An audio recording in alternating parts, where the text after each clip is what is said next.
the GB News presenter took aim at the former Labour Party spin doctor.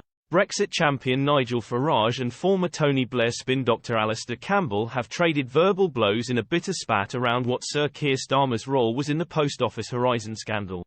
Sir Keir was Director of Public Prosecutions, DPP, at the Crown Prosecution Service, CPS, between 2008 and 2013.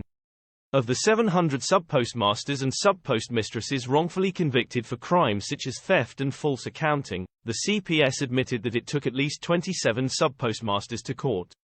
However, that number may rise despite conceding that it wrongfully took postal workers to court between 2001 and 2020. It has so far not confirmed whether it was during Sir Keir's tenure that the false prosecutions took place. Of those that were convicted, some 230 served time in prison. The scandal, which is the greatest miscarriage of justice in British history, has been depicted in the ITV drama Mr. Bates vs. the Post. In the wake of the scandal, political pundits have questioned the leader of the opposition's role in it. Responding to those queries, former Director of Communications in the Blair government, Alastair Campbell, implied that the questions about Sir Keir's role were evidence of a concerted effort on the part of his political enemies to take him down.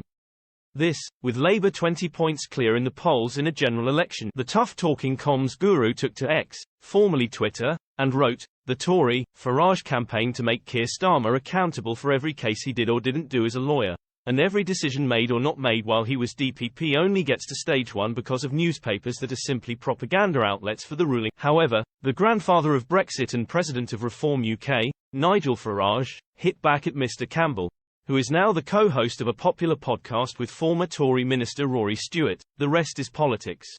In response, GB News presenter Farage said simply, "Sir Keir never stops telling us about his time as DPP. Given that this is the greatest miscarriage of justice ever, and that it happened on his watch, I think that asking questions is very reasonable." Despite Mr. Farage's claim that the Post Office scandal happened on Sir Keir's watch, the CPS has yet to confirm that this is the case. According to the Telegraph, CPS spokesman said, "The vast majority of these cases were private prosecutions brought by the Post Office. We've worked extensively and identified a small number of CPS cases which involve evidence connected to Horizon. In these cases, we have written to those defendants to disclose information so they could pursue an appeal.